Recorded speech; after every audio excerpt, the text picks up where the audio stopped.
नमस्कार, मैं ज्ञान प्रकाश और आप देख रहे हैं CSC चैनल के सभी वीडियोस को देखने के लिए चैनल को सब्सक्राइब करें और बेल आइकन को प्रेस कर दें। वीडियो को शेयर भी करते रहें ताकि ऐसे स्टूडेंट जो दूर दराज रहते हैं, जो इलाहाबाद, दिल्ली, पटना नहीं जा सकते लेकिन घर पे अपने स्मार्टफोन पे पढ़ाई करते हैं, उनको भी लाभ हो सके। ये पुण्य का काम करें क्योंकि पुण्य एकत्रित होता रहता है जैसे पाप। तो पुण्य की संख्या बढ़ाइए, शेयर करते रहिए, बहुत अच्छा होगा।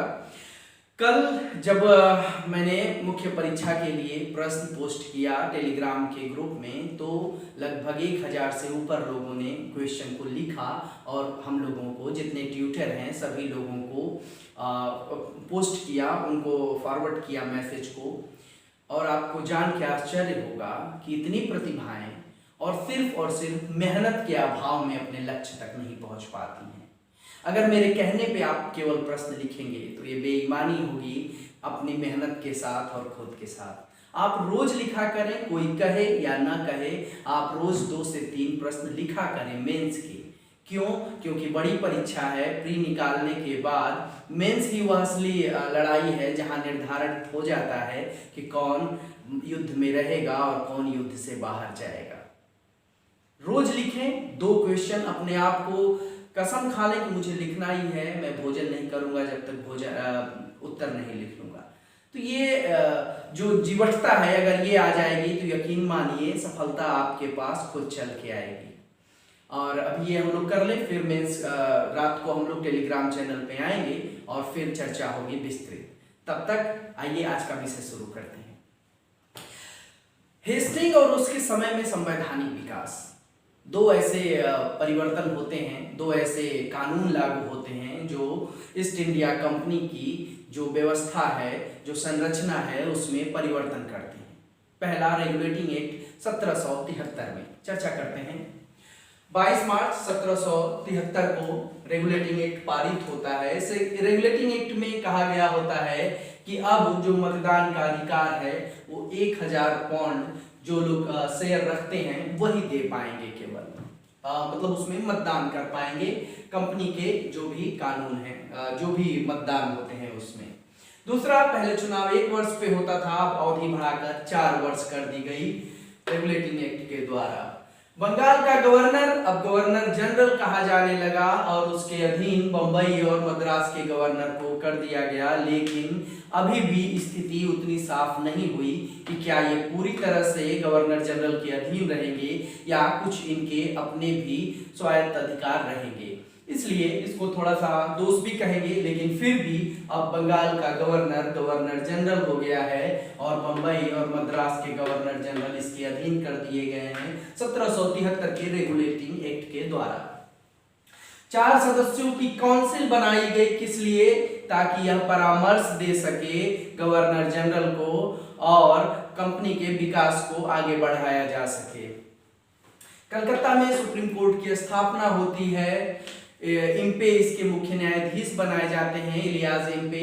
लेकिन सुप्रीम कोर्ट जो बनाया जाता है उसको भारत में जो शांति और व्यवस्था है उसको स्थापित करने के संबंध में कोई भी मतलब खुला और मतलब ट्रांसपेरेंट कोई व्यवस्था अभी नहीं है। यह भी अंग्रेजों के ही मामले, कंपनी के ही मामले देखेगी। कर्मचारियों के निजी व्यापार पर पूर्ण पाबंदी लग जाती है। 1773 के रेगुलेटिंग एक्ट का यह एक बहुत बड़ा कदम था। अभी तक क्या था कि कंपनी के जो कर्मचारी हैं वो व्यापार में लिप्त रहते थे और कंपनी के विकास को छोड़ के अपना विकास करते थे। लेकिन रेगुलेटिंग एक्ट 1773 ने इस व्यवस्था को समाप्त कर दिया। अब जो है कर्मचारियों के निजी व्यापार पर पूर्ण पाबंदी लगा दी गई है। 1773 के पूरे अगर निष्कर्ष की बात करें तो इतिहासकार लिखते हैं कि इसने एक ऐसी अनसुलझी व्यवस्था स्थापित कर दी कंपनी में जिसका विजन जो है, जिसका मोटो जो है वो क्लियर नहीं है, वो करना क्या चाहते हैं। ऐसे में काउंसिल के जो सदस्य हैं ये भी गवर्नर जनरल से हमेशा लड़ते रहते हैं, नाराज रहते हैं। वॉरेन हेस्टिंग को ऐसे में बहुत समस्या भी आती है अपने कार्यों को अंजाम देने में, अपने कार्यों को करने के क्रम में। लेकिन फिर ये वारेन हेस्टिंग उस व्यवस्था को थोड़ा सा और सुधारता है और लोगों को अपने पक्ष में करने का प्रयास करता है, लेकिन काउंसिल का यह दोष उभर कर आया था। अब हम बात करेंगे पिट्स इंडिया एक्ट का, जो है रेगुलेटिंग एक्ट को आप लिख लें, समझ लें, इसके पॉइंट्स को नोट कर लें, और अब हम चर्चा करते हैं पिट्स इंडिया एक्ट के बारे में। ठीक है, पिट्स इंडिया एक्ट 1784 में लाया गया और यह रेगुलेटिंग एक्ट 1773 के दोषों को दूर करने के लिए लाया गया था। इसमें यह प्रावधान किया गया कि अब जो ईस्ट इंडिया कंपनी है वह पूरी तरह से अब ब्रिटिश संसद के नियंत्रण में आ चुकी है। यह ब्रिटिश सरकार को सर्वोपरि नियंत्रण दे दिया गया और 6 सदस्यीय बोर्ड ऑफ कंट्रोल का गठन किया गया।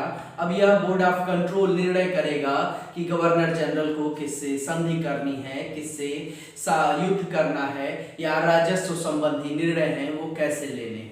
बोर्ड ऑफ कंट्रोल 6 सदस्यीय है।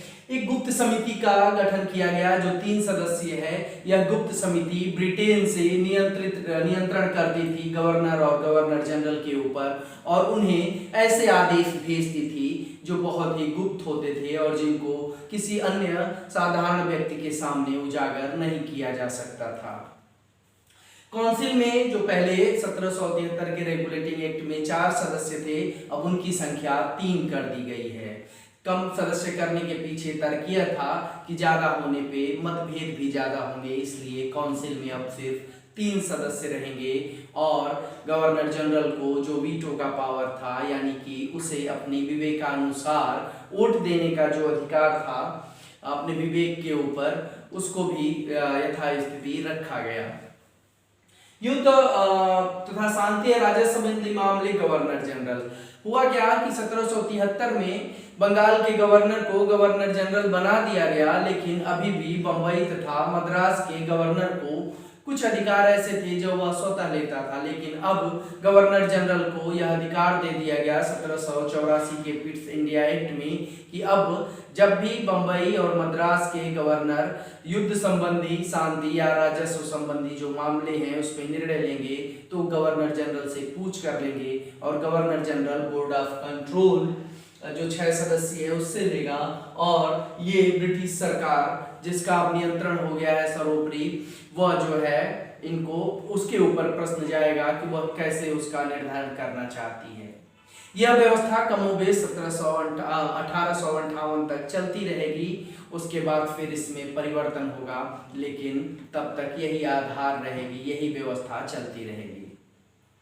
अब हम अगले वीडियो में चर्चा करेंगे वारेन हेस्टिंग और भारतीय राज्यों के साथ उसके संबंध में। इसमें हम देखेंगे मराठों के साथ युद्ध, और टीपू और हैदर अली भी आएंगे इसी क्रम में। टीपू और हैदर अली को भी हम इसी अगले वीडियो में निपटा दिया जाएगा। तब तक आप पढ़ते रहें, व्यस्त रहें और अपनी तैयारी को रोज मांझते रहें ताकि उसकी चमक बनी रहे। आप देख रहे थे CSC चैनल। बहुत बहुत धन्यवाद।